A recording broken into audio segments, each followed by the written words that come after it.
Everybody, this is Bonnie Vandermeulen, Training Coordinator for Wisconsin Facets. On behalf of our entire Wisconsin Facets staff, I'd like to thank you for joining us today.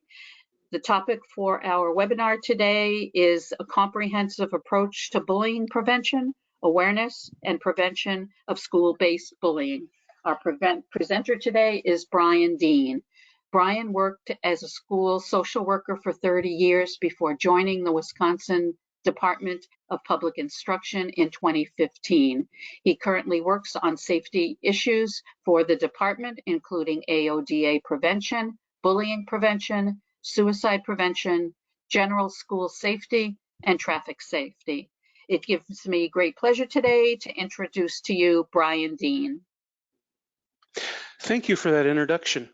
So I want to start out by saying I'm not a professional speaker.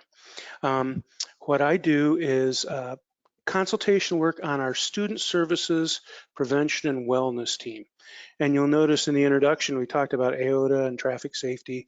I really kind of cover all the dangerous things, and there's a lot of overlap between school safety and bullying.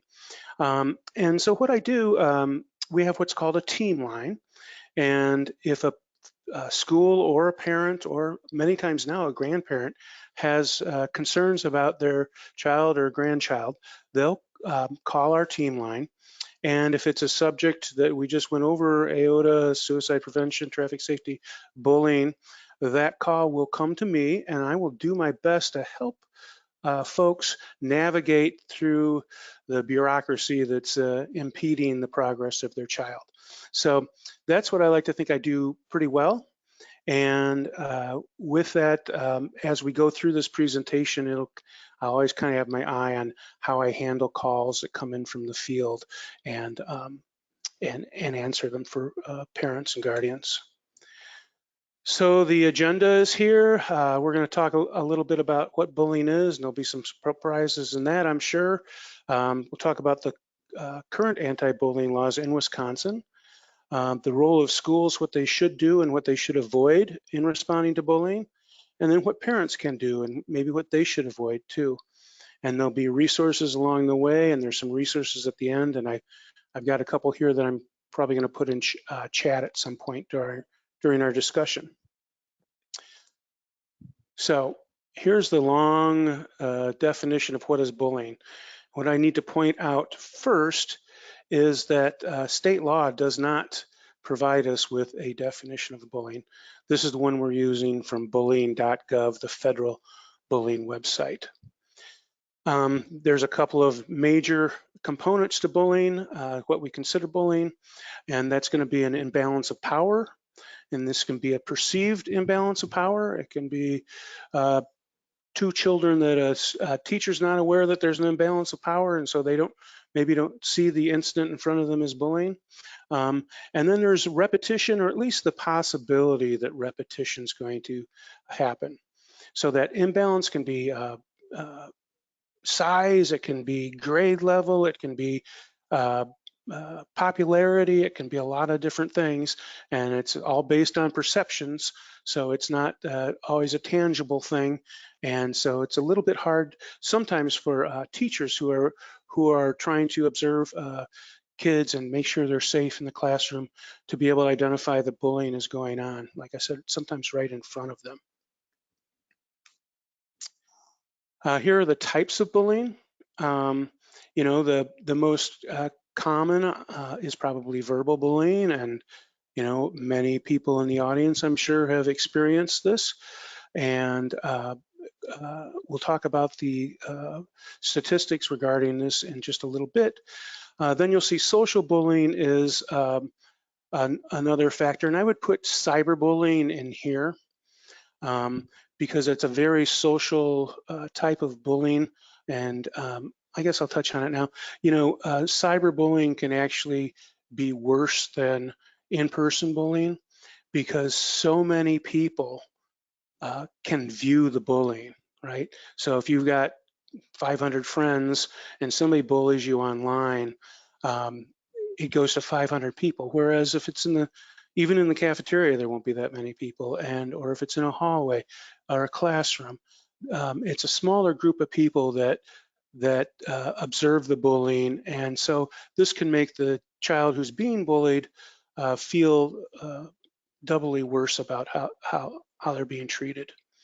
And then physical bullying, I always have a tough one with this because I consider some of these things to be significant problems that need attention, and I wouldn't want anybody to say, well, that's just bullying, and somebody's got bruises on them or cuts on them or injuries.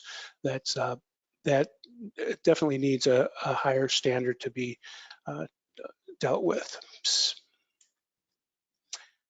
Which brings us to aggression. So all bullying is aggression, but not all aggression is bullying.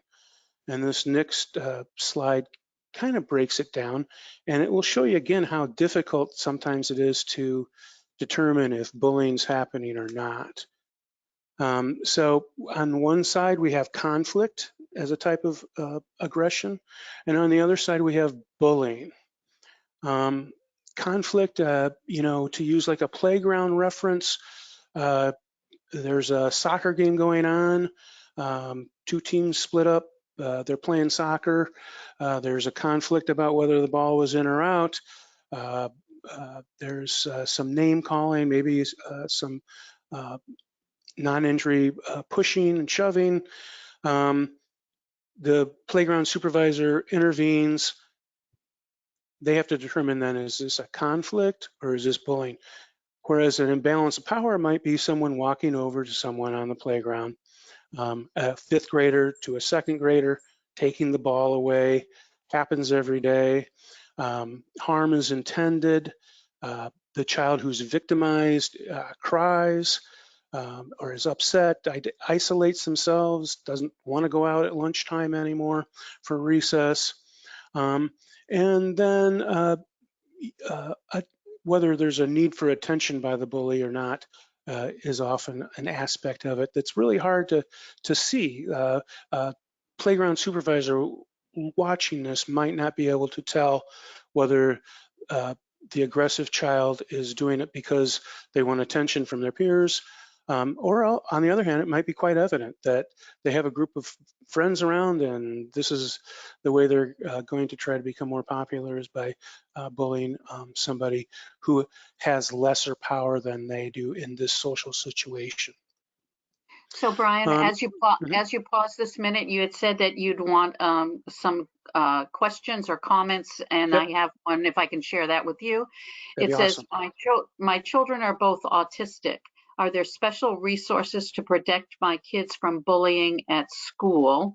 Additionally, some of their communication style could maybe be seen like bullying from the outside, but there is none of those other things you noted, like the imbalance of power or the intentional harm. What is the best way to navigate this particular situation or those situations?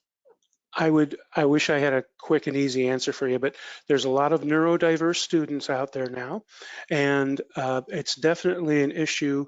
There's definitely an issue of bullying with them, and we'll get into the statistics in a minute. But I would say the IEP team might be able to do some work on this in setting situations.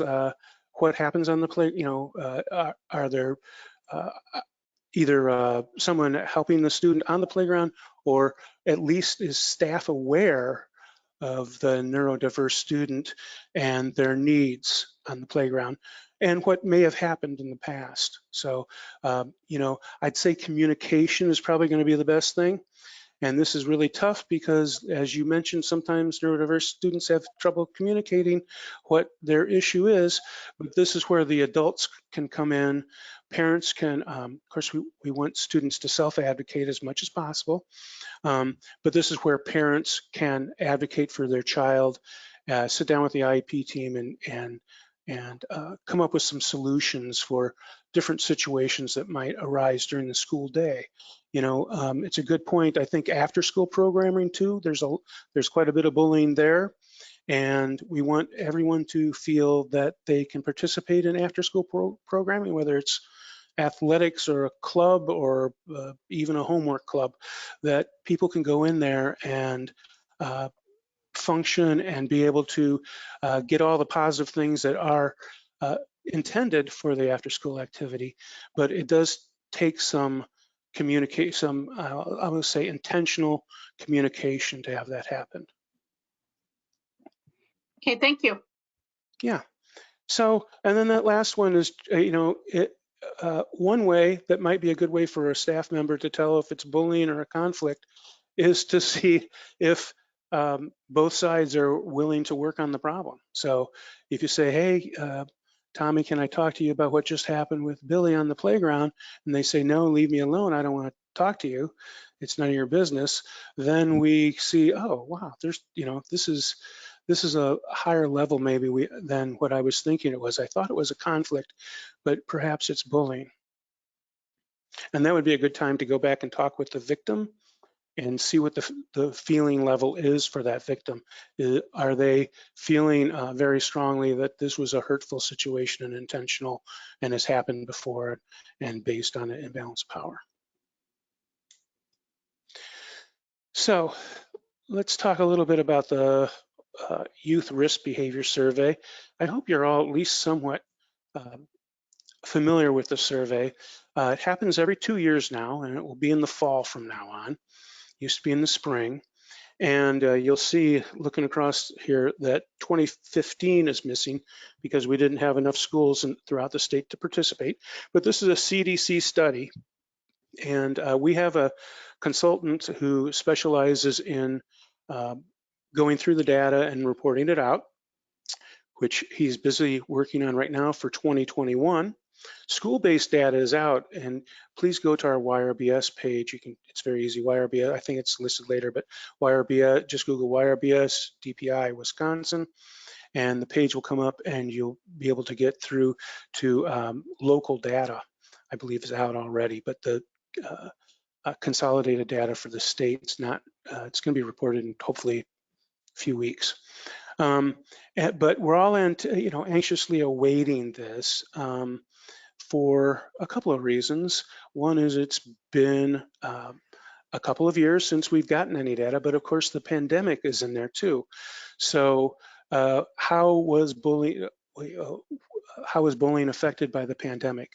And I'll tell you, if you look at these numbers, it's 22.5, 24, 22.7, 24.2, 22.3, those numbers aren't statistically different. We can't say that bullying's gotten way worse since 2009. It's about the same, but it's still a significant level. And this is high school bullying. Middle school bullying tends to be about double these numbers. And I'll say students with disabilities are 1.5 to 2 times more likely to report bullying. That's one of the things I'm hoping to do. We just talked about it before we started the presentation, that I would like to see if our consultant with the YRBS couldn't come up with some data specific in Wisconsin for students with disabilities and their bullying levels in 2021 as reported by them in 2021. And then cyberbullying, you'll see surprisingly, it's a little, the numbers are a little lower. I think most people say, well, gosh, isn't everybody cyberbullied now? And this is just what kids are reporting that happened to them in the past 12 months at a high school level. And like I said, again, while the number may be slightly lower, remember cyberbullying can be all the more painful than in-person verbal bullying, for instance, because it reaches out to so many other people.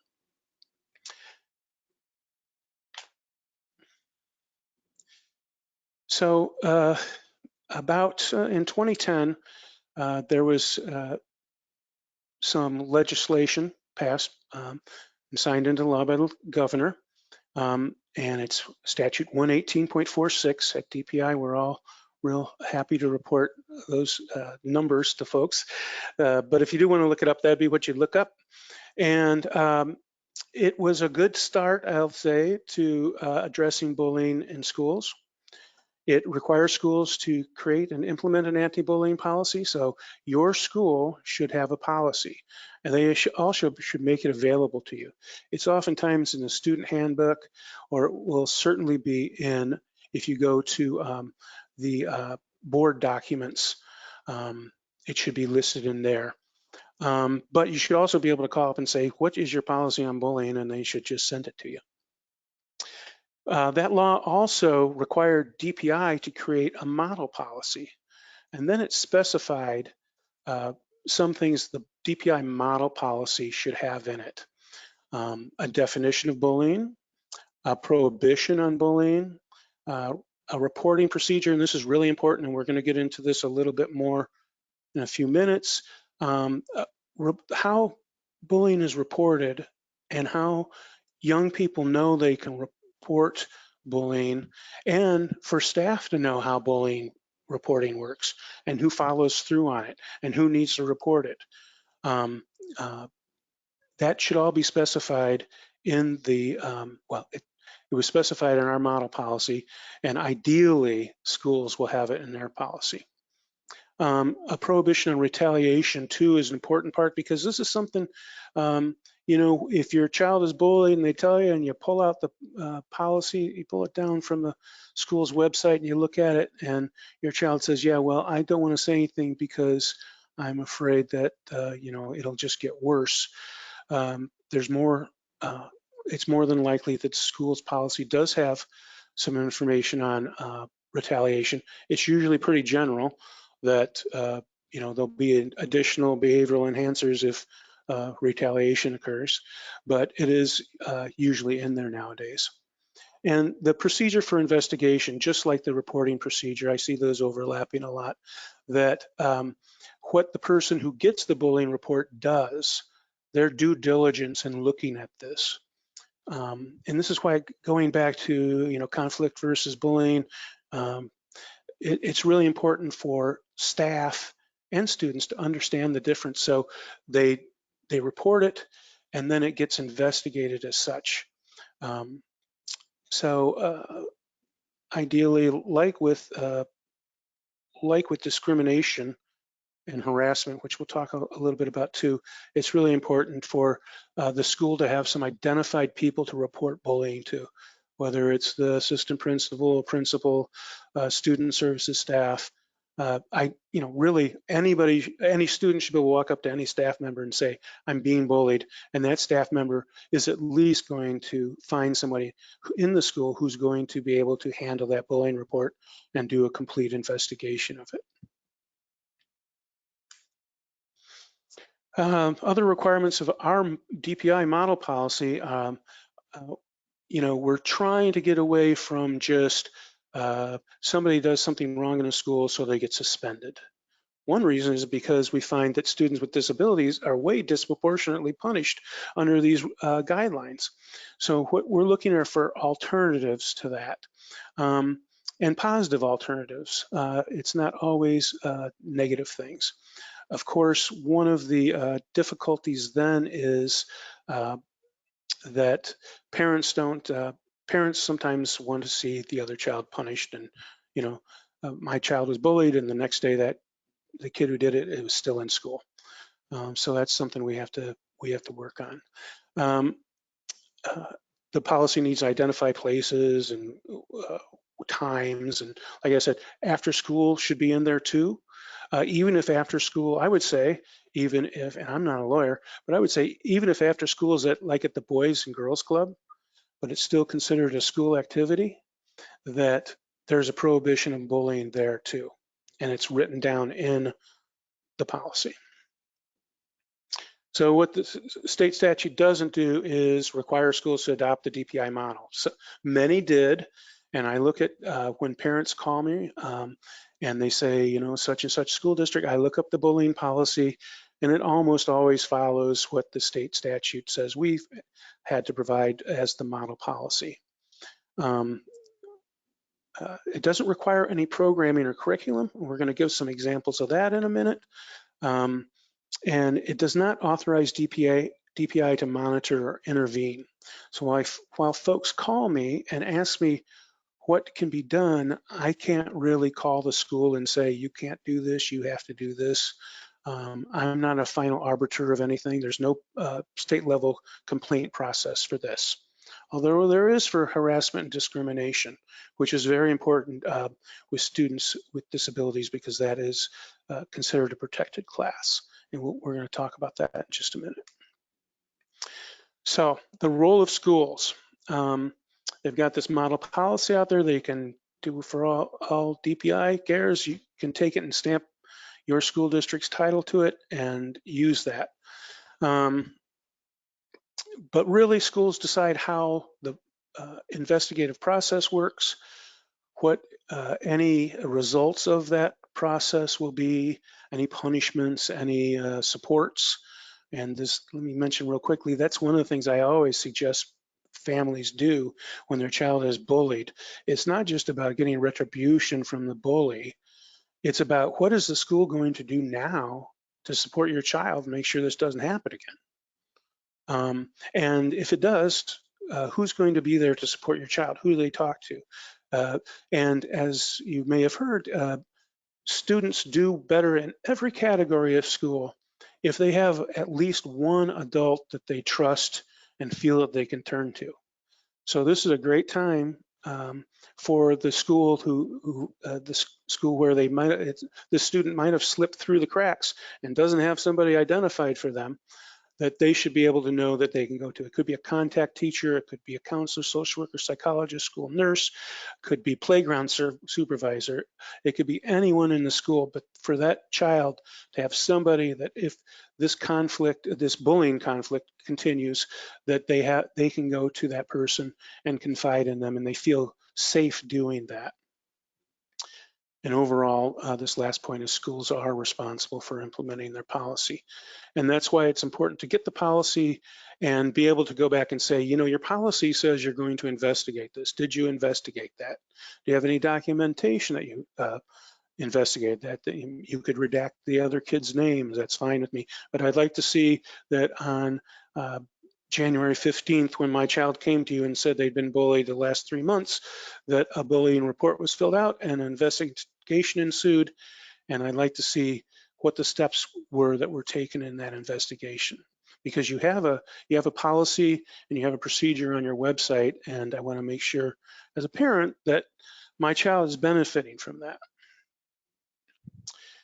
So some other things that schools can do is really communicate these policies. It's great they put them in the handbook once a year, but are they, do they have, October is going to be Bullying Prevention Month. Are they sending things home in the school's newsletter, which I guess is all electronic now, but are they putting things in the school newspaper about bullying and cyberbullying and web safety? Because there's going to be tons of resources from DPI and the Department of Justice just for those things. Really cut and paste for their newsletters. So they should also be selecting interventions. And I'm sure some of you are familiar with a pyramid idea of interventions going from the general all kids benefit to the more targeted to the intensive. And this goes for bullying too, that you know, there's doesn't have to be a specific program specific to bullying, but there can be supports at that targeted and intensive level that both the victim and the bully might be able to benefit from. And so schools having those in place all school year, and then be able to use them when the case necessity arises from a specific case. And then, like I mentioned before, really communicating with parents, letting them know what the policy is, that there is a policy, that they care about their student, that they have caring staff that wants to take the time to help their child. One of the universal, that ground floor of the pyramid, things that you can do is to look, for a school to do, is to look at their school climate. And it's really interesting because there's a free climate survey that just outlines where all your strengths and all your weaknesses are as a school district in providing students with a positive climate. Positive climate is another one of those things that's universally positive for kids in every aspect of education. They learn better, they behave better, they interact better socially, and all you have to do is to think about your school climate. I'll also say bullying goes hand in hand. School safety and bullying go hand in hand with a positive school climate. When kids report they feel safe in school, they feel like they're not being bullied, that school is also going to score higher on our climate survey. Likewise, if they don't do that, then that's something that the school probably wants to concentrate more on.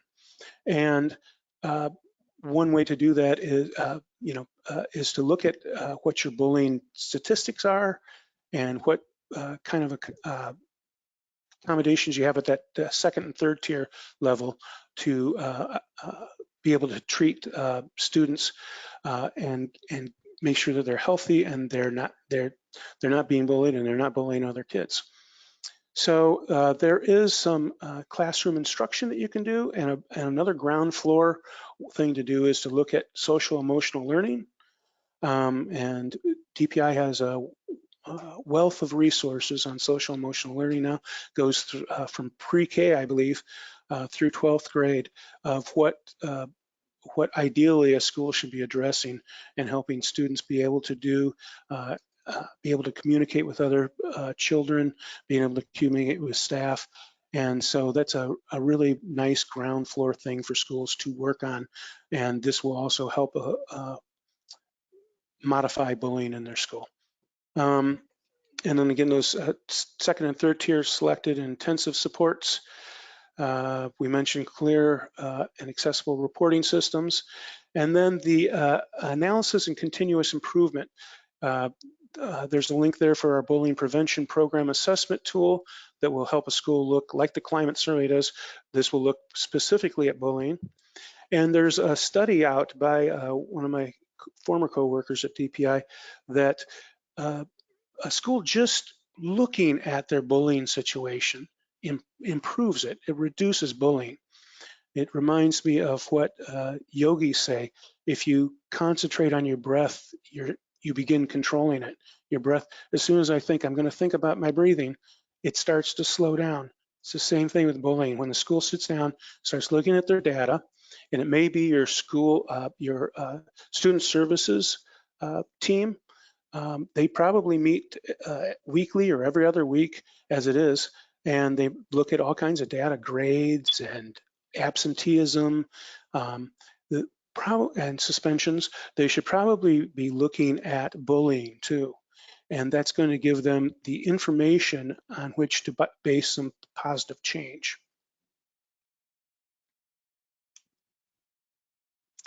What else can schools do? They can be responsive. So it's not just enough to take the report and say, okay, we'll look into it, and then nobody ever hears about it. It's very frustrating for students and parents. That's when parents get angry, and probably rightfully so. If you think something's being done, you have no idea what happened. Maybe they handled it perfectly. Maybe they took the report, they got it to the right person, they did an investigation, they provided some supports for the other child that was doing the bullying, and just nobody knows. Of course, there's some FERPA privacy compliance requirements. They can't tell you what they did to or for the other child. They can't say we suspended a child for 2 days. And this also leads to some parental frustration because they don't see anything happening. But school should communicate that we handled this. You saw our policy, you saw our procedures. We handled it just like that. I can give you redacted copies of things. But that really intentional communication has to happen. It's very, very important, because once the parents are on the other side from the school, not a lot good comes for the child. And that's who we should be concerned about, obviously. There's just some notes here about ideally what should happen in an investigation. It's not, you don't want to interview the bully child with the bully. You want to ask bystanders, especially independent bystanders, what happened.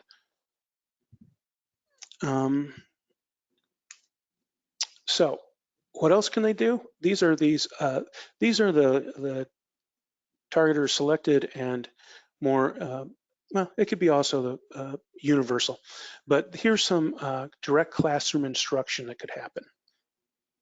Olveus is a very famous, long-standing evidence-based program.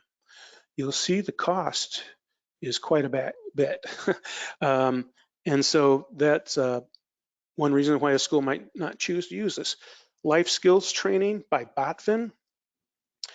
They have a whole curriculum that covers AOTA, school violence, smoking, tobacco, commercial tobacco. And that costs about $1,000 per teacher. It goes from the 3rd grade, I believe, up to high school. But they're also coming out with a new bullying specific one called Galaxia. And that's in a current study right now. Act Now, through Children's Hospital in association with DPI, provides a free curriculum. And I believe it's going from K to high school too. And that one's free. It doesn't have the evidence-based standards that SAMHSA requires to be listed, but they're working on that. And it shows good pre and post tests. So you ask kids what bullying is, what they should do about bullying, what behaviors they, are associated with it. And on the pre-test, they don't score as high as they do in the post-test. So that's encouraging. That Act Now is, like I said, free. I'll put that in the chat in a little bit too. You'll notice as the evidence base goes down, the cost does too. And that's, it's like prescription drugs. It's like developing a drug costs a lot. Developing an evidence-based program costs a lot. What schools should avoid? Encouraging the bullied and bullied student and the bully to work it out. And I've seen this in a middle school. I've observed a principal tell a student, well, nobody likes a tattletale. And I was like, boy, that's one of the things that schools should avoid for sure. Just putting students to work it out, even restorative practices, which is an evidence-based practice, isn't probably the best idea for bullying. And part of it has to do with that imbalance of power. I've seen done disastrously with a group of students, like 4 students were bullying one student, they put them all in the room. Well, right there, your numbers are an imbalance. And sure enough, it ended in a shouting match, and it wasn't positive for anybody. Nobody was going to change. The bully wasn't going to change their behavior, and certainly the bullied child was even more hurt and was probably less likely to come forward in the future. And of course, just making assumptions about a situation without looking into it. This is why it's important for everyone in the school to know what the policy and procedures are, and for everyone to follow it, for every staff member to know who to report a bullying incident to. So when bullying is about a student's disability or any other protected class they're in, which could be pregnancy, LGBT, race, religion, any class, we have a special program that the law does allow us to address. So while bullying based on I don't like you or some non-protected class status, DPI cannot intervene by law. They can, as can the federal government, but I would suggest you start with DPI because we have a good track record of following up on these things. There's a protocol outlined for our pupil non-discrimination program. So any situation where you feel it's because of a protected class, please contact our pupil non-discrimination program. They will do a thorough investigation if the information warrants. the first thing that they do ask you to do is to let the school know what's happened, to file a report with the school, to formally file a report with the school. So we know that the school has had a chance to rectify the situation. And you could even say, well, I've talked with the pupil non-discrimination people at DPI, and they said I should file a report with the school first. That will give them an idea this is a serious situation, and they should kick in special procedures to make sure that this is addressed and that the student is able to attend school in a non-discriminatory fashion. So there's a lot of warning signs, but they're a little non-specific, and they're the same warning signs for drug abuse. If you click on that link there, you'll see, it's isolating, it's changes in mood, it's crying, it's not wanting to go to school, it's avoiding certain situations. No, don't drop me at that door, drop me at this door. So there's a lot of warning signs. But if I would suggest if you feel like your child is showing some of those warning signs, it'd be best to sit down with them and talk with them about it, and then try to connect them with the school. And follow that chain of command, which really goes from administrator, like a principal or assistant principal, to superintendent or district administrator. And if that doesn't work, then I always tell folks that I think the school board would like to know that their policy and procedure on bullying is not being followed by the administration, because they are the people who employ the administration. The district administrator may be the principal's boss, but really they're both employed by the school board. And so if I was on a school board, I'd want to know that my principal or district administrator were not taking the policy and procedures I put in place for bullying seriously, or they weren't following through on them.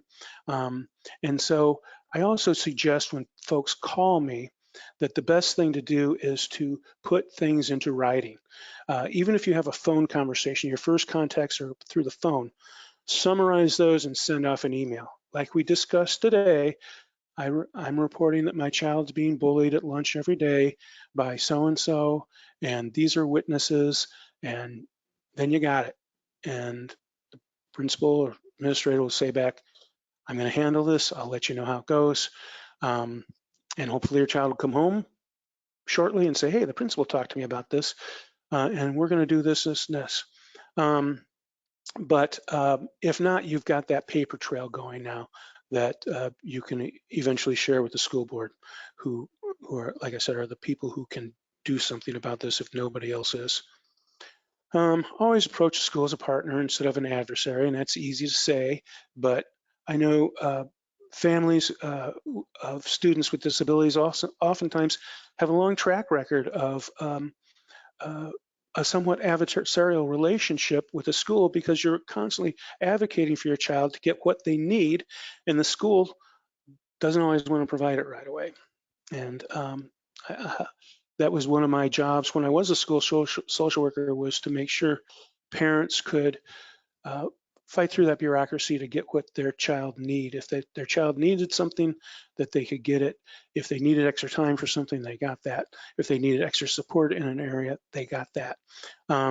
So I would also, going back to the second point there, I would not hesitate to contact one of the student services staff and say, I think maybe I need help with this, whether it's a bullying issue or any issue. And I've got a particular love for social workers.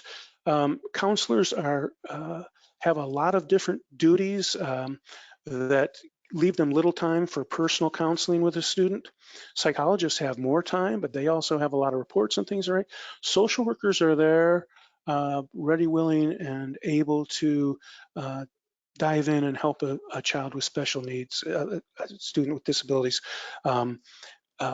as soon as it arises. So when I see the list of student services staff, I always think social worker first. But like I said, I was a social worker, so I'm partial to them. And then ask the school to develop a plan. There's safety plans for various things. You could have, so is there a part of the school where your child is bullied? Can they avoid that part of the school? Could they have somebody walk with them? Could they have a partner walk with them? Could there be a camera installed because you've noticed that this is a weakness in the school safety infrastructure, that places like stairwells underneath stairs are really can be very dangerous places for kids.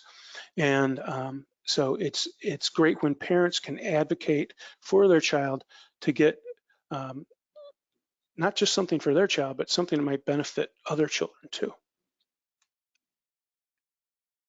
I just had a call the other day where the parent of the bullied child really wanted to sit down with the other parent. I can't make a call if that's a good idea or not, but I know, how you confront somebody makes a big difference.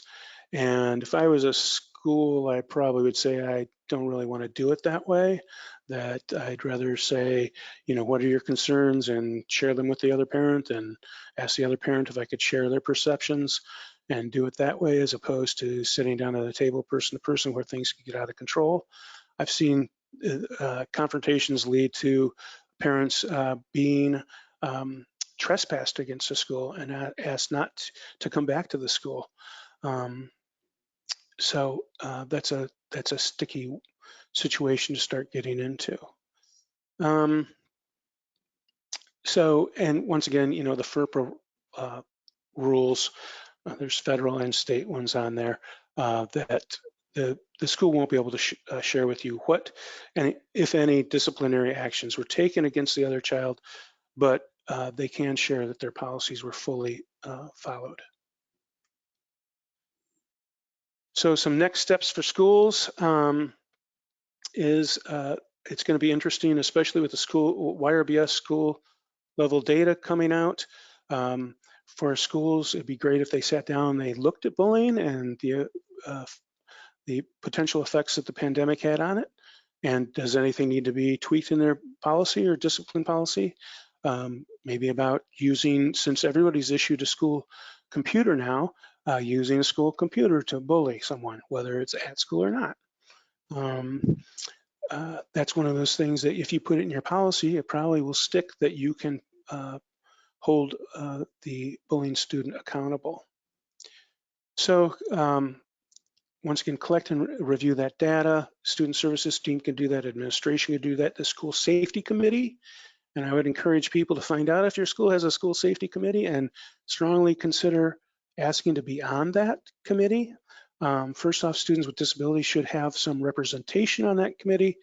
And there's a lot of essential things that have to happen in terms of school safety, even things like evacuations or lockdowns, that I think the district would benefit from having a parent of a student with a disability on that committee. And then collaborate with stakeholders. Look at other schools, what policies they have, compare and contrast. And look at suggesting that the school look at one of those universal curricula, like Oveus or Life Skills Galaxia or Act Now.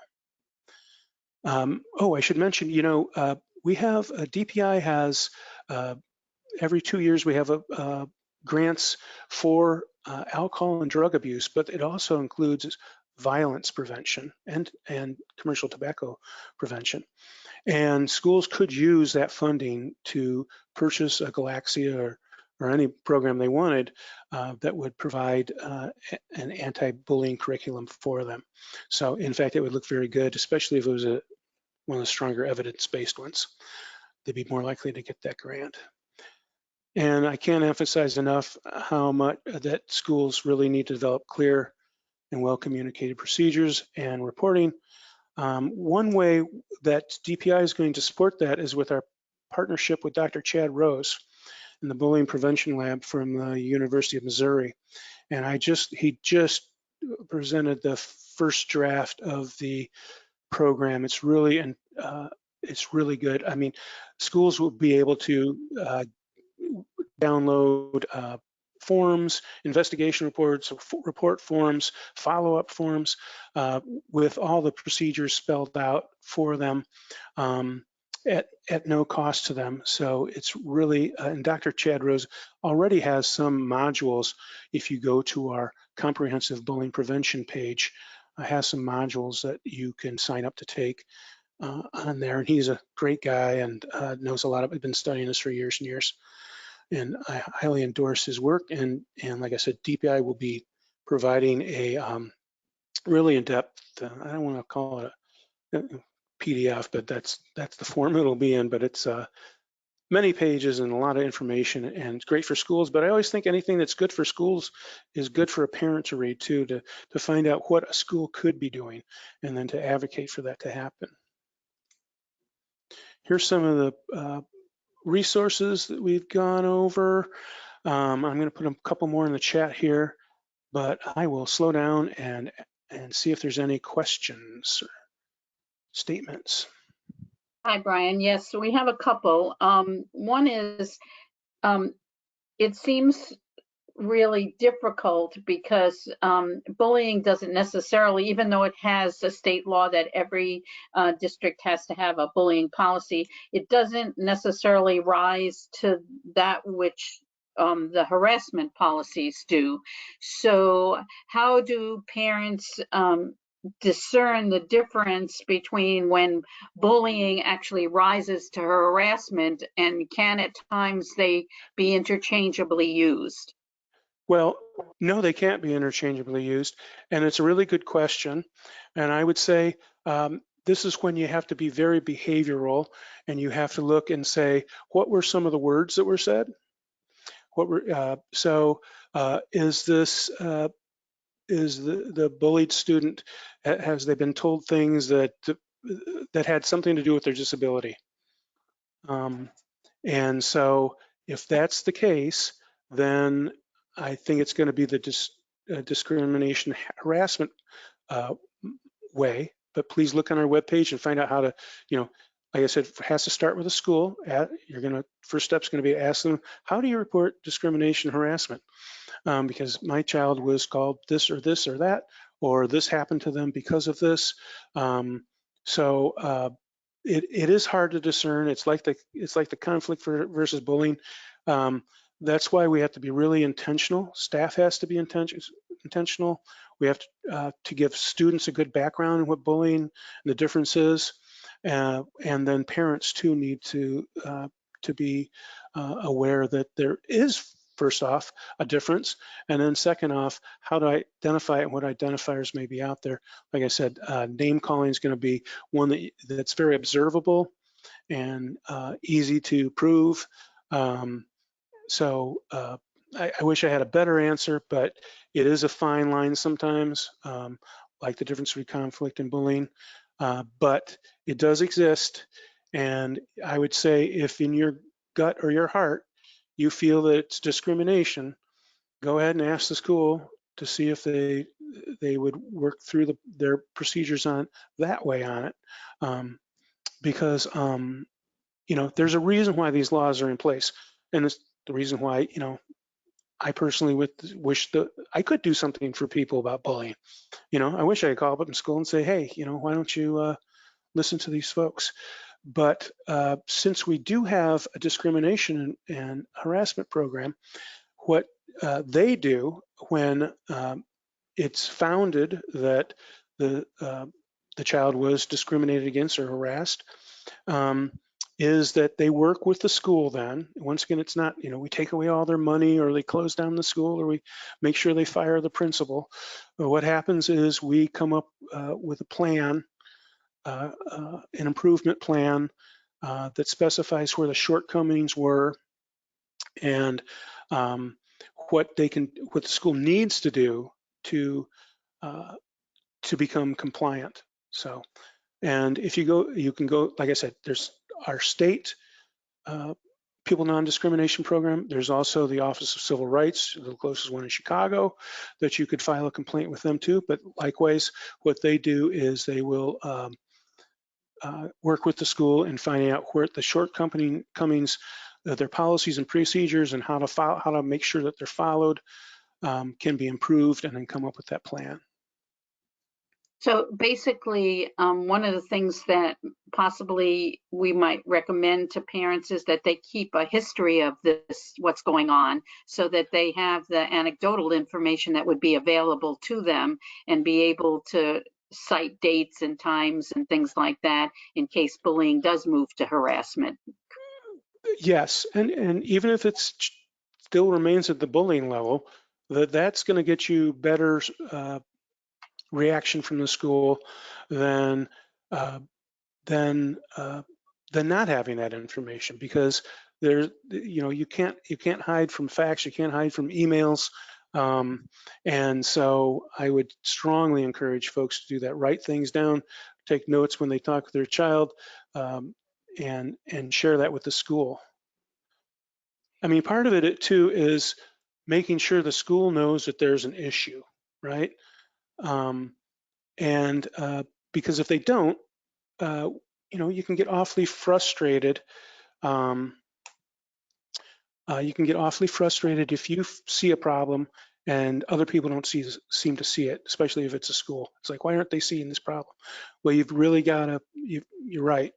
Write it down, include all the dates and times, witnesses, who it was reported to, what the reaction was. Maybe it's repeated. What the reaction was the first time, the second time, and then once again, always advocating for your child to get some support too. So, or a plan, like what's the plan so my child doesn't get bullied again? Who's going to support my child in this? So, not just saying, okay, we handled it, that's good, everything's a problem, and then 2 months later something else happens, and it feels like that Band-Aid's being ripped off the wound again, and especially for the child. So I have a follow-up question for that, and it asks you, who decides if the aggression is bullying or discrimination? Who actually makes that determination? Well, there's going to be a lot of people will have a chance to make it along the line, right? The administrator that's reported to has a chance to do that, and then hopefully folks would get in contact with us. We'd say, make sure you've gone through their policy and procedures. When that's done, or if that's been done, then it would be our pupil non-discrimination team. Okay, and one other comment that we have here was going back to one of the first questions with the individual parent who discussed their two children with autism, and they wanted to suggest that maybe it would be a good idea, if they didn't have it already, to have a self-advocacy plan in the IEP, and also to have a goal about playground anti-bullying or inclusion, or safe person kind of thing in that plan. What would be your comment? If I was on that IEP team as a social worker, I would fully support getting that in place. In the hypothetical, I'm not. So, but that does not seem to be an unreasonable plan or accommodation or modification to me. That actually the school should respond positively to that, in my opinion, because it's going to prevent problems for them too. They've got one less student in the office upset at lunch every day. They've got one less kid thinking he can walk around the playground and bully people. So it really makes sense to me that that's built into the plan. And I know many IEPs, and they have for years, include a self-advocacy part. And so I would strongly encourage that. Okay, that's all I have right now. Okay. Well, if there's nothing else, that's about what I have. I put a couple of more resources in there in the chat for folks to look at that I may have touched on today. And oh, you know what? I didn't say anything about. I wanted to say something about zero tolerance policy. So, you know, back to the idea that nothing happened if the bullying child is not punished or suspended or expelled. They find that zero tolerance policies actually have a converse reaction, that they make things worse because kids are less likely to report bullying when there's zero tolerance. There's two things that make it difficult for a kid to get the desire to report bullying. One is, and they're directly opposite each other. One is they feel like, and I've done surveys in schools, they feel like staff isn't going to do anything about it. I'm in math class, I get bullied every day, and the teacher does nothing. She just keeps teaching. And the other side is, boy, I really don't want to get this kid in so much trouble that he gets, so, you know, there's this dark, he's going to be suspended or expelled because, you know, he called me a name or told me my shoes weren't tied and they weren't. That they worry about that. Kids worry about that, and both of them inhibit, even though they're on opposite sides, both of them inhibit the reporting of bullying incidents. And what we want is every bullying incident to get reported, right?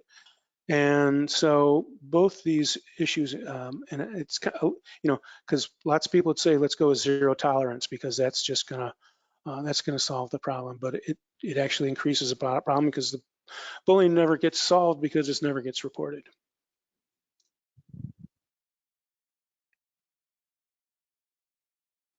Okay, Brian, do you have any other closing comments that you'd like to make at this time? Because we're almost to time anyhow. All right. Feel free to contact me. My telephone number is 608-266-9677. And like I said, I really, I work on a lot of grants and I do a lot of paperwork and stuff. The most rewarding part of my job is to talk with parents and to help them navigate these situations and these bureaucracies and you know, hopefully have a positive outcome. Had one, a nice parent called me up the other day and said, hey, it actually turned out positively. So change is possible, positive change is possible. We've all got to keep on working to do better and keep advocating for students with disabilities, and I'm sure going to do that for the rest of today, and the rest of my time is employed with the DPI. Well, thank you very much. If you could just repeat, we have a request for you to just repeat your telephone number again, if you don't mind. Yep, and I put it in the chat too, I believe. 608-266, oh, I put it in the chat wrong. 9677. And my email is Brian, spelled commonly, .dean@dpi.wi.gov.